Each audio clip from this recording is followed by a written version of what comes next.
Chapter 4. Our harvest awaits.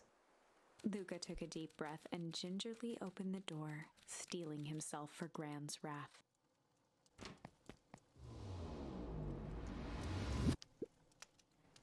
Gran?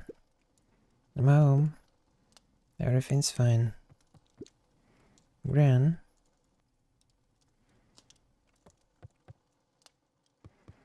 Where's Gran? Gran? I know I wasn't supposed to go anywhere. I was just helping look for Rolla. Gran's not out here. Roxy came over, she was worried about him, so I figured you wouldn't mind if I helped look for him. Turns out Rolla is safe and sound. Who are you talking to? Who is he talking to? Luca was alone. The house was empty. So Gran's not back yet. I guess that's a good thing. Nothing to do now but sleep, I guess. Luca was sitting by the Slam. pond, listening to small waves lap against a rock. His father sat in a folding chair in front of him. Without turning, he spoke. "Why don't you grab me some nice bait?" "Sure thing, Dad." Luca hopped over to the tackle box and popped open the lid. Inside was a rolling, buzzing mass. "We're fishing with bees?" Luca's father gave a warm chuckle. "Well, you catch more fish with bees than honey. Pick us out a good one." Luca closed his eyes and plucked out a bee. He could feel its wings struggle between his finger and thumb. Holding it at arm's length, he hurried over. His father deftly baited the hook and examined his work. "Interesting choice." With a practiced flick of the wrist, the line buzzed in a graceful arc. The water accepted it without a splash or the wrong choice. But I respect it. The pond began to freeze over. Sometimes we gotta make the wrong choice before we can make it right. Pallid ice I see. propagated across the still surface with an alarming speed. Luca scrambled back as the ground beneath him turned cold. "Dad, I don't understand." "Sorry, kiddo. Understanding isn't always part of the deal." The relentless ice shot through the fishing line toward his father. "Dad, look out!" His father casually wound the reel. "None of it's your fault, you know. Never was." "Dad, we have to go." Luca grabbed his father's shoulders, trying to pull him away. "Please, you have to run." The ice crackled as it spread across his father's hand. "That's the thing about fishing, Luca." His chest began to crystallize. "You toss your hook in, and you never know what you're gonna pull out." A shock of searing cold ran up Luca's arms. He gave one last desperate tug. The chair tipped backwards in a single frozen mass. Luca tried to stop the momentum, but it was too late. He watched the icy form of his father slam into the hard ground, shattering into 1,000 pieces that crowded around his feet. "Dad, I don't understand. What does all this mean?" The gentle rustle of leaves was the only reply.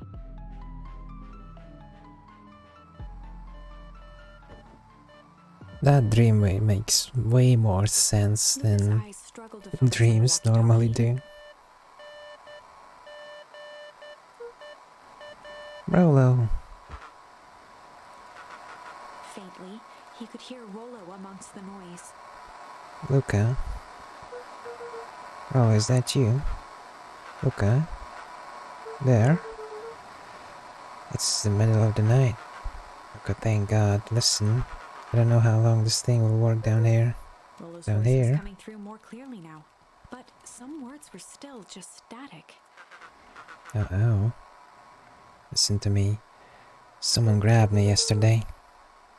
The man in the hazmat suit. It was... blah blah blah blah blah. Took me down. Took me to some sort of... I think I'm underground. Underground. Are you okay? Kinda. They seem more interested in blah blah blah blah for now at least. Mr. Kerr said you made it back home safe. Kerr? No. Trust no one. He's a psycho killer. Blah blah blah blah blah. Hold on, someone's coming. Silent. Rolo? Rolo, where are you? Held still, waiting for a response. his pounding heartbeat marking the passage of time. Okay, I think they're gone. Getting worse. Can barely hear His voice you. began to fade. Losing signal, not much time. Mission control. You need to. The treehouse. The treehouse. The signal died for good. What was he trying to say about the treehouse? What's at the treehouse? The antenna. He wants me to use the antenna in the treehouse to get a better signal. Rover, you're a genius. He grabbed the walkie-talkie and sprinted to the treehouse. Hook up the walkie-talkie to the radio in the treehouse.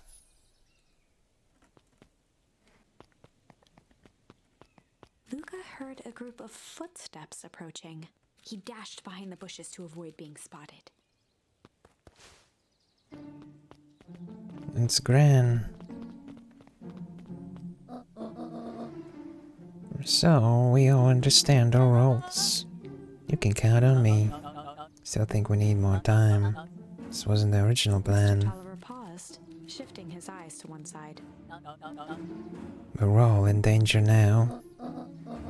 I, for one, refuse to sit idly by while that danger persists.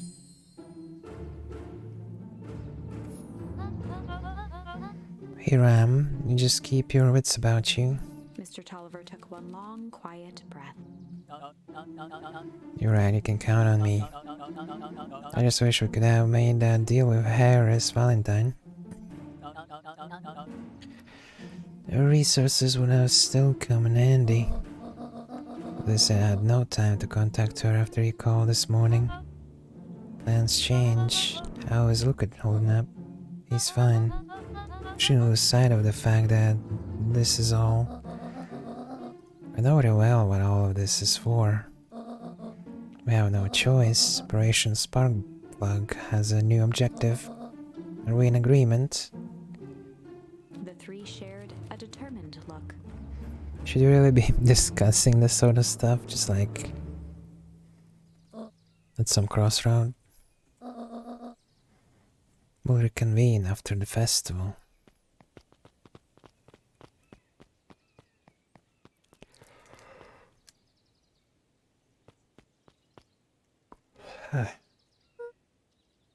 Gran. Why are you meeting with Mr. Fratelli and Mrs. Fratelli and Mr. Tolliver late at night? Hey, Luca. Oh, God. Yeah. Dawn, you scared me. How long have you been there? Just a few minutes. Earlier today I saw Mr. Tolliver and your Gran enter the diner together. They're having an affair. When my shift at the newsstand was over, they still hadn't left. So I used the greatest tool of any investigative reporter. Time. When they left, I tailed them. Here. What do you think they're up to? Whatever it is, they seem organized and determined. They mentioned the festival. Yeah, I heard that too. Has your Gran been doing anything different recently? Anything strange? She got a phone call this morning and rushed out the door. A call from Hiram Tolliver, it seems. She was either furious or terrified, or both. Look and be careful out there. I think we might be in the middle of scoop of a lifetime. I will. You're not gonna be my friend. Aren't you coming out? I'm gonna stake out here for a bit longer. See you, Luca.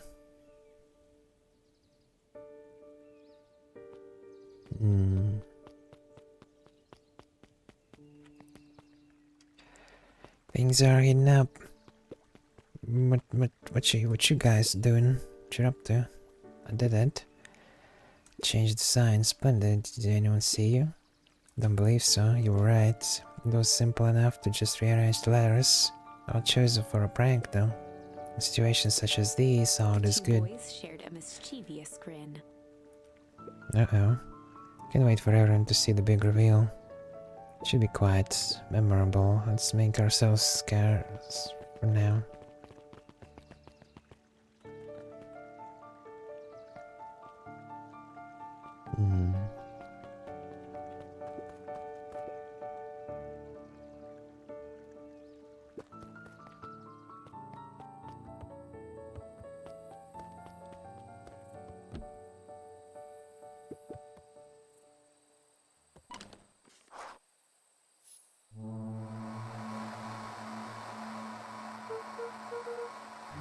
Rollo, are you there? Oh god. I'm at the treehouse now, Rollo. Mr. Kerr said you were alright. What happened out there? Dang, Rollo, where are you?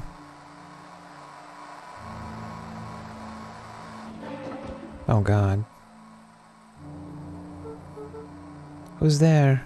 Luca could only see a cloaked shape behind the rocket. I got weapons in here. So better come out right now. He strained to hear as a muffled voice began. Weapons? How could you hurt something that's already dead? Fear gripped Luca's throat. Who are you? Why, you don't recognize me? I guess I don't even recognize myself Luca anymore. stared at the ground for a moment, trying to place the dampened voice. Is that the kid, or is that the cat? The figure shifted slowly from behind the rocket, revealing itself to Luca. Oh, it's the kid that was splashed with green stuff. I'm a monster. Yeah, I'm sorry about that. Now they hunt me like the beast I am. Luca Iggy? reached over empathetically. Iggy's tone jolted to dejected anger. Don't touch me. This is all your fault. Slumped to the ground, overwhelmed by guilt. I'm so sorry. I didn't mean to. I lost control. So you couldn't control yourself for a second, and I get to be like this forever. There must be a way to fix this.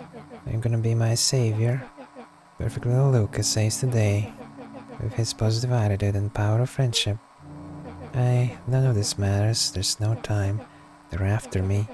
They chase me all through the Weep Woods. I only came in here to hide. Ooh. Hide from who? Who's after you? Luca. Rollo? It's not safe, Luca. Rollo, where are you? The treehouse. I'm at the treehouse, Rollo. Where are you? No, Luca, the treehouse isn't safe. They said that we're going to the treehouse. I was trying to tell you stay away from the treehouse. Who said they're going to the treehouse? The clipboards. What did I tell ya? Those perennial Harvest wackadoos after me. They've been chasing me, yelling questions at me. What sort of questions? They were saying the same stuff they always do, but it's different now. Less asking, more threatening. I'm gonna figure this out, Iggy. Yeah, well, thanks. Hello? The new president in this arboreal domicile. Crap, they found me. Look what's happening. Don't panic. You stay here and I'll see what they want. What the fuck? The Agent Smith over here. Hello, Mr. Van Horn. We would love to hear your thoughts. Do you have the time for an informal chat? We'll be brief. Your time is valuable to us. Be down just a second. Of course. We have a problem. Okay, gotta get out of there. Who's out there? Is it them? Yeah, it's the clipboards. A bunch of them. How many? Maybe all of them? Yeah, you were right. They're saying the same stuff, but with the creepy knob cranked to 10. Might young Iggy be present? We'd love to hear his thoughts. Iggy Run. slumped to his knees. I don't know what to do. I'm just so tired. What do we do? Don't you get, like, I don't know, superpowers from your green mutation or something? Can you, like, Hulk out or something? Just, like, rip them all apart? I don't know. Like, you grow, like, massive teeth and just eat them all? Luca grabbed the I guess walkie-talkie not. and headed for the window. Follow my lead. Iggy climbed up the back of the treehouse to its roof, where Rollo had constructed his MCDC, the Mission Control Defense Cannon. From behind the crowd of clipboards, William Kerr strode forward, a warm smile on his face. Oh. Iggy, there you are. I gave all was heck of a scare. Go away, just leave me alone. Oh, I'm sorry, Iggy, but no can do. Don't worry though, we're here to help. Help? Why were you chasing me? Look, can you talk some sense into your pal here? Just look at him, he's not well. What's wrong with him? What did the gang do to him? That's pretty honking big question, Luca. All you need to know is that he's sick. He's real sick, Luca. I just need you to let us up there and take care of him. He told me Rollo was okay, that he was back at his place resting. He is. Poor fella just got a little lost. That's a lie. That is a hurtful thing to say, Luca. That we were buddies. Why, because he lets you ramble on like a wackadoo? Nobody likes you, you creep. Kerr's smile faltered. Why don't you pop on down here so we can have a face-to-face? Feeling like this is gonna give us all a heck of a sore throat. Who wants that? Luca's grip tightened on the MCDC. What do you do to Rolla, you liar? Oh shucks, Luca, and the only teeny tiny fib I told you was that he was at home. He's resting and he is perfectly safe. For now, at least. What happens to him next is up to you, Luca. Look around. You're in quite the pickle and I'm the only person in the whole wide world who can help you. You get to decide how this ends. Luca's mind raced. He was caught in a trap. What do you do when there's no hope? Just blast them with your turret thing. He wiped his cheeks with a sleeve. Your machine gun them. Do, Luca?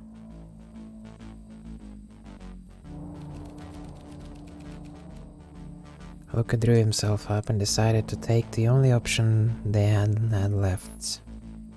Fight.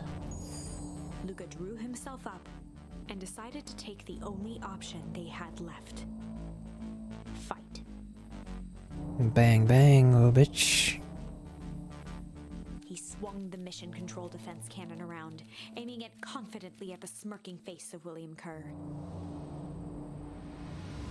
Hasta la vista. Luca summoned his most insolent demeanor. Hey, Mr. Kerr. Rollo sends his regards. What is that? Hey. That was uncalled for, more than a little rude. And just plain unsanitary. Okay, I really did think we were good pals. But a shame that it's come to this. Turned his back on the two boys. With And a nonchalant this. wave of the hand, he made his exit. Uh-oh. As the clipboards began to slowly advance on the treehouse, Luca looked to Iggy with resignation in his eyes. Come on, Iggy, time to Hulk out. The end. The end? That escalated quickly. Maybe discretion was the better part of valor here. Let's put a pin in this for now.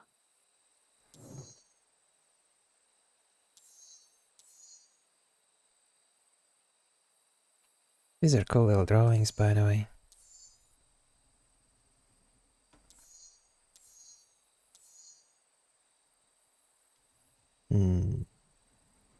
Apparently we can use struggle here.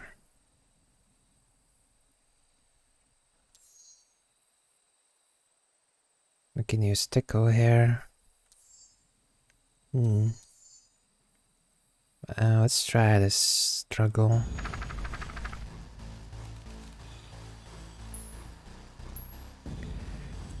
The story is about struggle. Story about struggle. Thank Luca you. could hear a machine humming somewhere nearby. He felt around wildly, searching for something, anything that could help. His hands found a hard object, maybe a tile. He yanked it free, lifting the cold stone. So this is me alone at the warehouse without Rollo, right? Let me go! Luca swung the tile as hard as he could at the shape that still held fast to his leg. He heard the crack of glass as the stone hit the assailant's mask. With a muffled yelp, the hand let go. Luca was free and scrambled to the door. He never looked back once on the long run home. Chapter 3. Interesting. I need to, I guess, try the tickle on the totally not permanently deformed, like mutate that little kid, I guess. Everything's fine. The next morning, Everything's it was quieter than fine. usual at the breakfast table. Only the sound of silverware and chewing interrupted the awkward silence.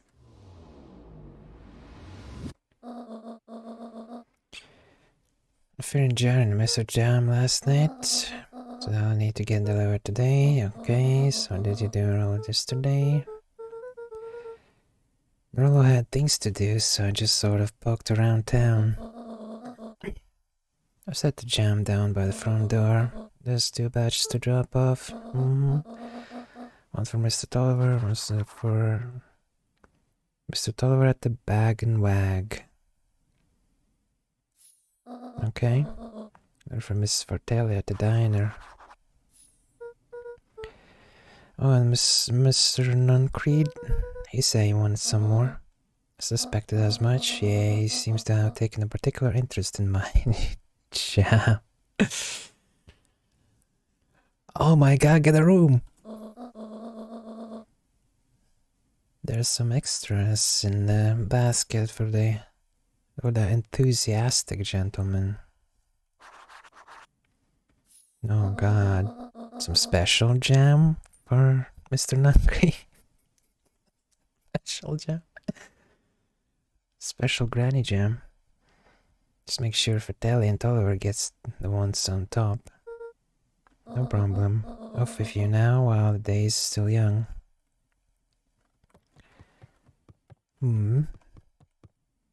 Alrighty then. Oh. She still gets a call anyway. Or what?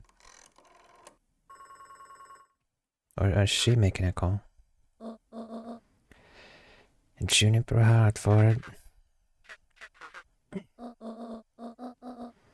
Before you hang out, just hear me out. I have a business proposition.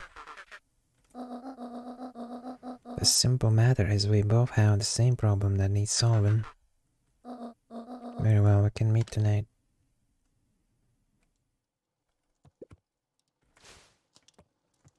Oh, that's so cute, isn't it?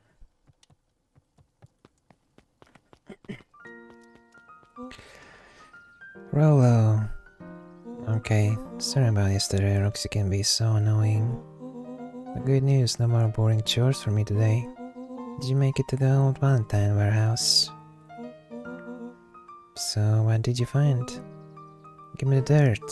Something happened. There was someone else there. Well, who was it? Was it the aliens? I knew it would be aliens. No. Zombies? No. Alien zombies? What else could it possibly be? Rollo?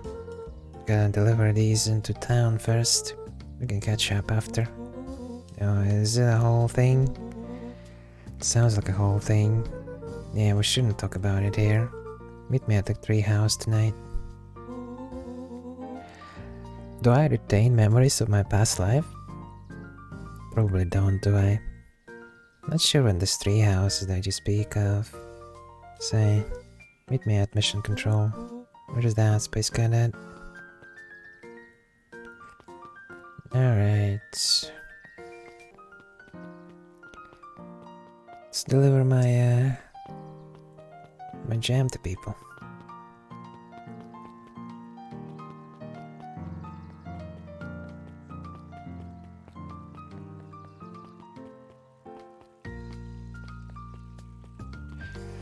Hey, it's Dottie.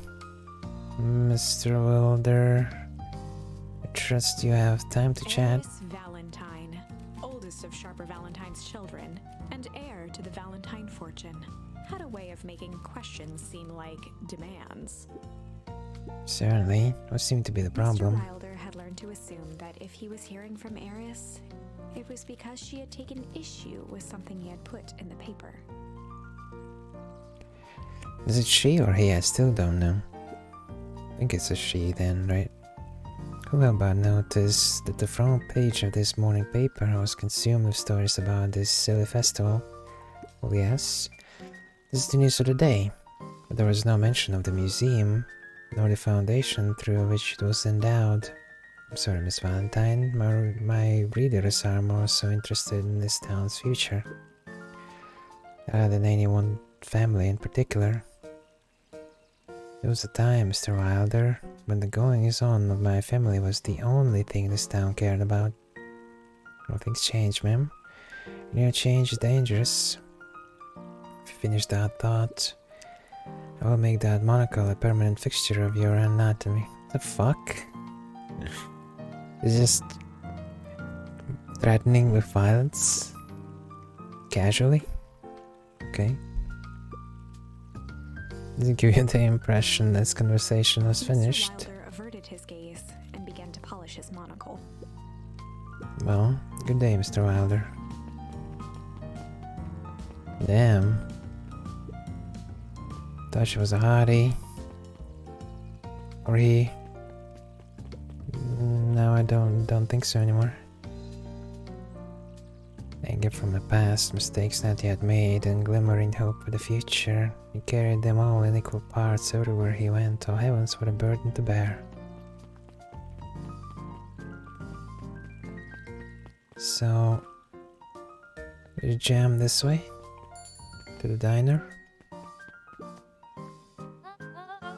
Well, if it isn't my favorite little jam runner. Don't call me that. Hey, Miss Fratelli. She Look at leaned you. forward and pinched Luca's cheek. You're all skin and bones. Your grand not feeding you? Jeez, it's just... I understand. You know, I taught your mama how to cook back in the day. You may not even remember, but you and her used to help out in the diner. You see that picture over there? It's you helping your mama back in the day. So cute running around in your little apron taking orders. The whole situation just breaks my heart. What happened with Eleanor? Got a feeling she's out here somewhere yearning to be with you again. Who thinks in this world can keep a mother from her son? Shifted the basket uncomfortably. Oh yes, let's see here. Fratelli lifted the cloth and inspected the jam. They have my name on them, how She thoughtful. carefully lifted out her jars of jam. You tell your grand hello from me, Luca. Luca squinted at the faded photo of him and his mom at the diner. Memories of that day came flooding back. Ah, the good times.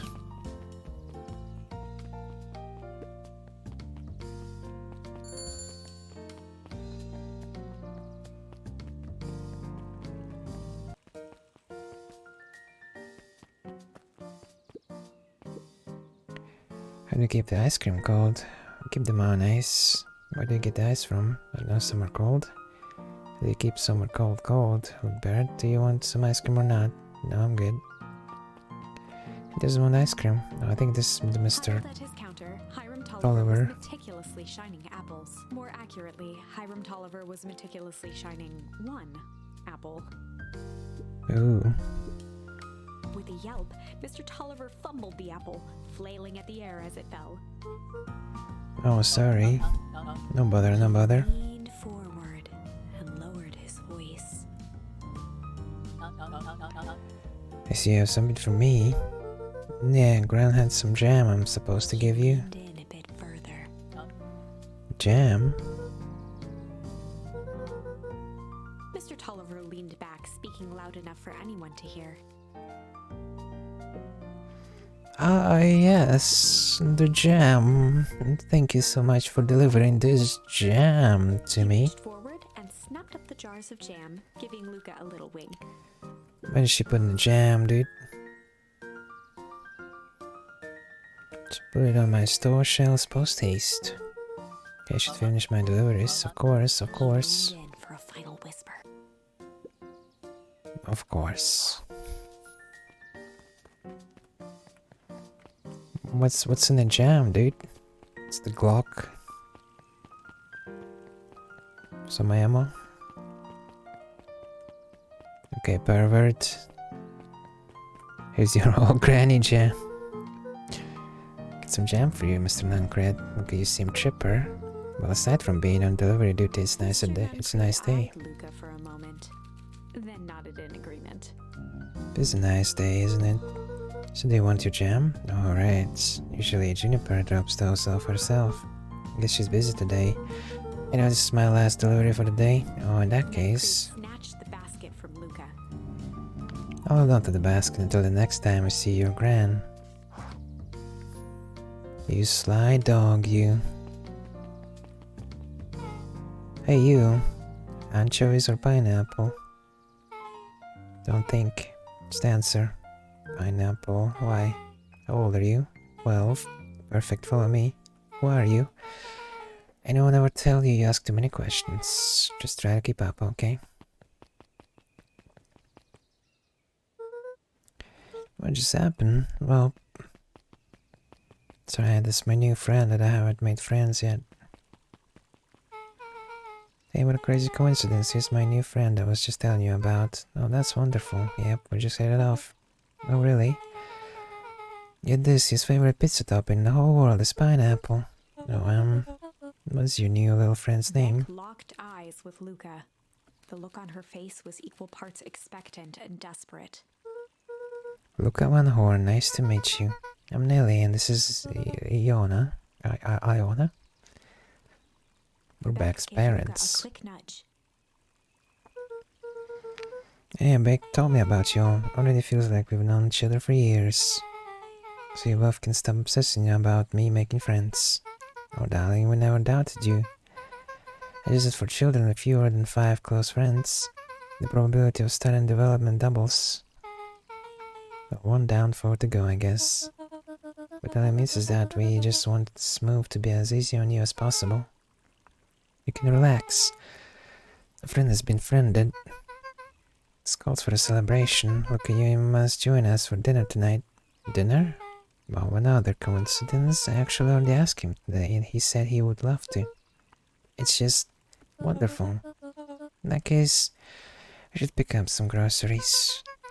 You two don't get into too much trouble now.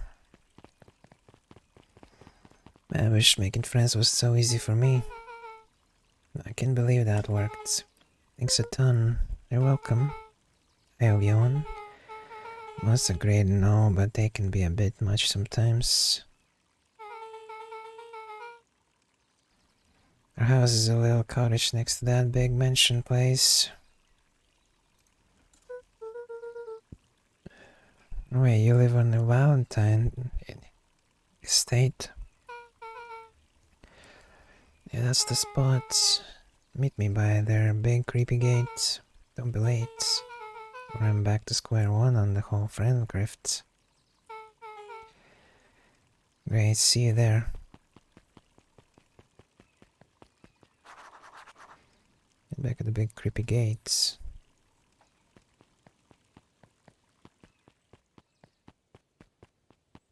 Hey, it's that guy. What do you have to say for yourself? Good morning, Jeff. What's good about it? Another day further down the tubes, if you ask me. Come on now, it's not all bad. The festival's coming up. Festival. Old Man Valentine used to put on Miami's shindigs all the time. Where did that get us? Whisper New Harvest putting on this one, and they're doing it for the whole town. As far as I see, the difference between the old Valentine company and this new perennial harvest Jeff outfit. dug through his pockets for a bit. There's a difference between this empty soup can and this brown banana. Those are both garbage, exactly. Based. True and based. Hey Caro, good afternoon, Luca. Can I help you find something? Maybe or maybe not. Try me. Well, there's been some weird stuff going on at the old Valentine's warehouse. Can say I know anything about the old warehouse, but empty hives don't stay empty for long. Kato motioned to the book in front of him. The more I read about bees, the more similarities I see with people. If a hive collapses and fails, it doesn't stay empty for long. A new queen will set up shop pretty quickly. So you're saying it would make sense for someone new to start using the warehouse? Nature abhors a vacuum.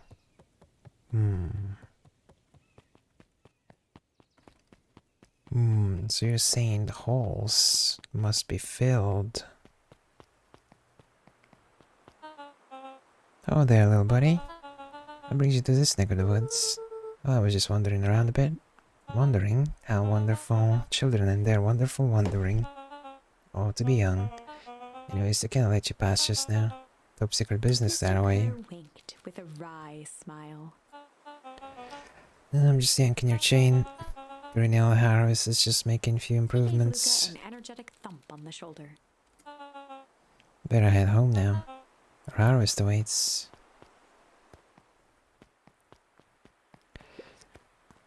Luca No peeked bees. up at the beehive. It appeared to be deserted. That's strange.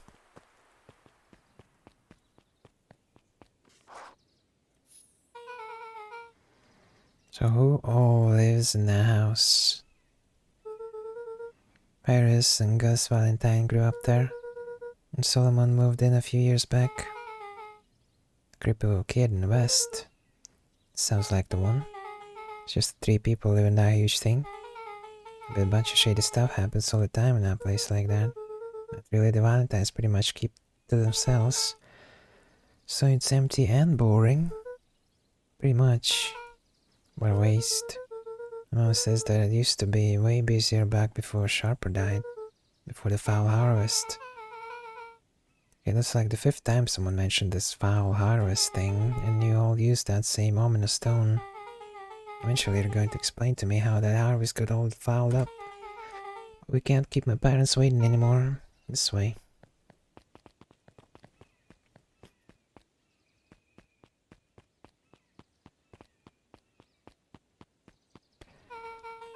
Right. Most kids would have just ditched me by this point. Why are you still here? Or you could use some help? No, well, okay. You're not so bad. Let's get through this as simple as possible. Just eat, smile, and nod. Fun. Agree, whatever you do, don't bring up their work. I think I can handle that. Took a long breath, then gave a firm nod. Here goes nothing.